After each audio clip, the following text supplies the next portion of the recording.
ಈ ಲೋಕದಲ್ಲಿ ಯಾರೇ ಆಗಿರ್ಬೋದು, ಹೊರನೋಟ ನೋಡಬೇಡಿ. ಹೊರನೋಟ ನಿಮ್ಮನ್ನು ಸೀದಾ ಎಲ್ಲಿ ಕರ್ಕೊಂಡು ಹೋಗೋದು ಗೊತ್ತಾ? ಅಂದವಾಗಿದ್ದೀನಿ ಅಂತ ಮೆರೆದ್ರೆ ನಿನ್ಗೆ ಗರ್ವ ಇದೆ ಅಂತ ಅರ್ಥ. ಆಕಾರ ಸರಿ ಇಲ್ಲ ಅಂತ ದುಃಖಪಟ್ಟರೆ, ಕೊರಗಿದ್ರೆ, ಕೊರಗಿ ನಾಶವಾದರೆ, ಅಲ್ಲೂ ನಾಶವಾದ್ರೆ ನರಕಕ್ಕೆ ಹೋಗ್ತೀವಿ. ನಮಗೆ ಹಣ ಇದೆ, ಅಂತಸ್ತಿದೆ, ಅಂದವಾಗಿದ್ದೀವಿ, ಚಂದವಾಗಿದ್ದೀವಿ, ಎಲ್ಲ ಇದೆ ಅಂತೇಳಿ ಈ ರೀತಿ ಗರ್ವಪಟ್ಟರೆ ಸ್ವರ್ಗನ ನರಕನೇ. ಅಂದರೆ ಹೇಗಿದ್ರೂ ಪರವಾಗಿಲ್ಲ, ಕ್ರಿಸ್ತನಿಗೋಸ್ಕರ ಇರಬೇಕು. ಕ್ರಿಸ್ತನಿಗೋಸ್ಕರ ಈ ದೇಹ, ಕ್ರಿಸ್ತನಿಗೋಸ್ಕರ ಈ ಸ್ವರ, ಕ್ರಿಸ್ತನಿಗೋಸ್ಕರ ಈ ಜೀವಿತ ಅಂತ ಸಿದ್ಧರಾಗ್ತದೆ, ದೇವ್ರಿಗೋಸ್ಕರ.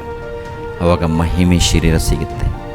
ದೇವರು ಕೊಡುವಂಥದ್ದು ಅದ್ಭುತವಾದಂಥ ಶರೀರ, ಅದ್ಭುತವಾದಂಥ ದೇಹ, ಅದ್ಭುತವಾದಂಥ ಲೋಕ.